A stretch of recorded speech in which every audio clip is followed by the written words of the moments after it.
Pessoal, sejam todos muito bem-vindos aqui no canal nesse momento, tá? Eu mais uma vez estou aqui com vocês e hoje o assunto é o assunto que não quer calar, né? A situação do 14º salário dos aposentados e pensionistas num dia considerado histórico por tudo que o Sandro está fazendo por nós ao longo do dia lá em Brasília. Tá, vamos lá. Vamos lembrar que o grande problema que nós enfrentamos hoje chama-se Câmara dos Deputados. Hoje, o líder do governo, que é o Ricardo Barros, deixou bem claro que o governo não tem o interesse de pagar o 14º. A questão não é valor, não é falta de dinheiro, e ele foi muito claro.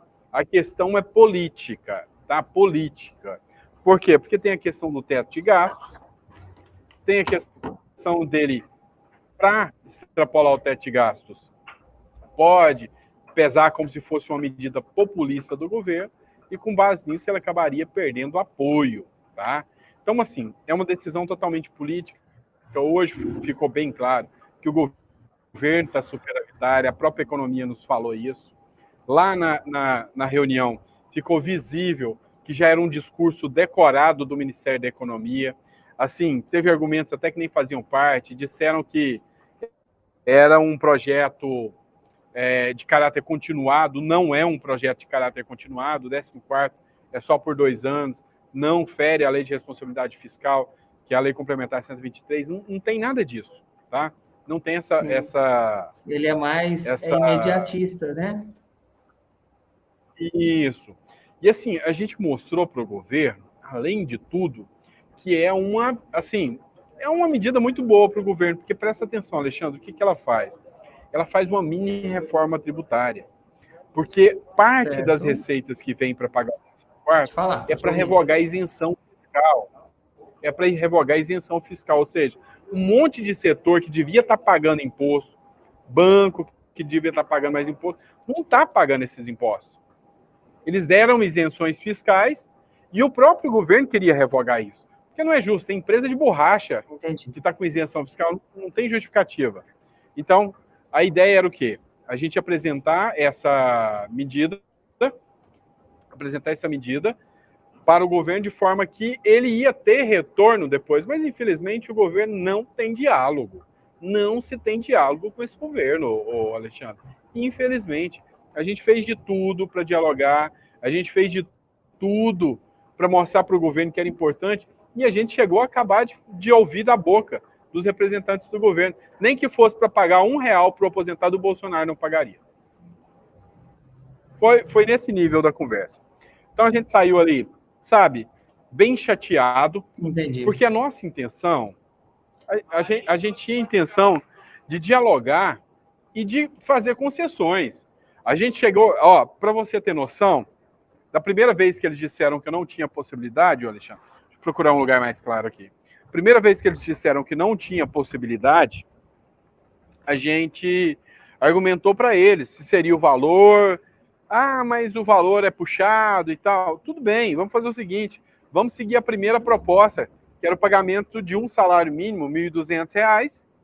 A gente segue a primeira proposta de R$1.200 e o governo aprova, que foi a primeira proposta. Não, mas esse valor não dá.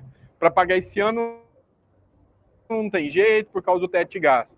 Aí, o próprio Antônio Furtado chegou a cogitar, não, então vamos fazer o seguinte, vamos organizar para a gente pagar isso no ano que vem.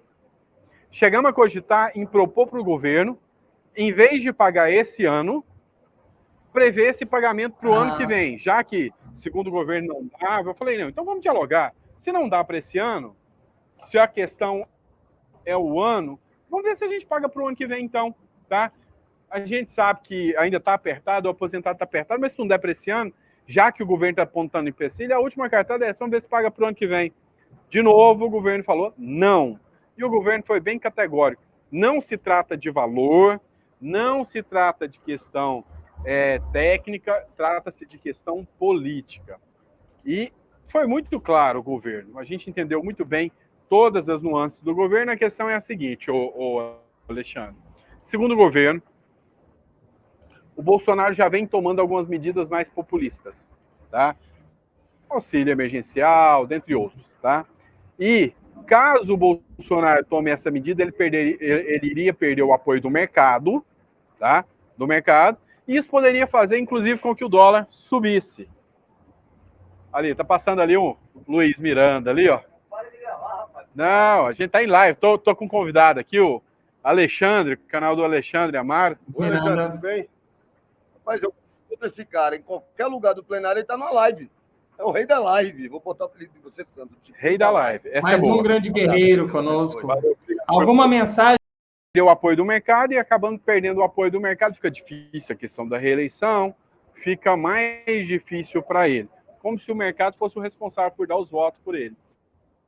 Então, assim, a gente saiu muito chateado dessa reunião, mas muito chateado mesmo. E aí a gente falou, e agora? O que fazer? Desistir? Tá? Então, assim, pensei em fazer a live já falando, ó, gente, o governo já travou. Porque hoje o governo tem o presidente da Câmara nas mãos para colocar a pauta que ele interessa ou não. Entendeu? É bem claro. Hoje ele tem nas mãos para ele definir qual vai ser a pauta. Então, isso atrapalharia muito.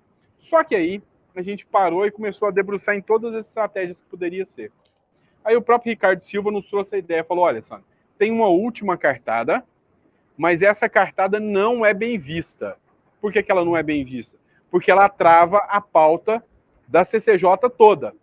Então, assim, ela de certa forma, ela confronta interesses da esquerda e da direita. E quando um deputado faz isso, não agrada muito. Deixa eu explicar o porquê não agrada. Vamos dizer que tem um interesse da esquerda de pautar um certo projeto.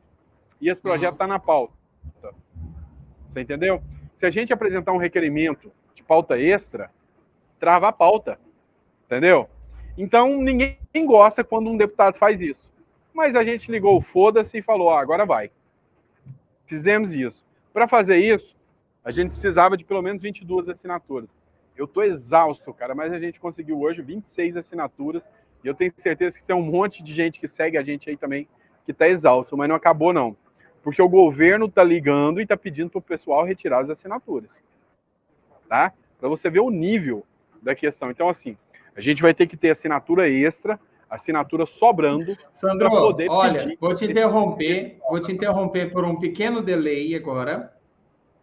Certo? Eu vou te interromper por um pequeno delay para falar algumas coisas. Primeiro, eu quero te parabenizar por tudo que você está fazendo ao longo do dia. Você está fazendo muito mais que muito cidadão que deveria estar fazendo e nunca fez por aposentado e pensionista. Estou falando de deputados e senadores que deveriam estar aí no lugar que você está e que nunca fizeram nada. Esse é meu primeiro motivo que eu quero deixar isso bem claro aqui para vocês. Aqui no meu canal, a gente não é muita gente, mas a gente é um pouco mais de 140 mil pessoas. Nós estamos aqui com você, tá? O 14º salário é uma das pautas que eu sei que da tua cabeça tá cheio de projeto de lei que pode dar certo. Então, agora eu quero que você, por favor, nos trilhe, nos guie. O que você gostaria que a gente fizesse para te ajudar?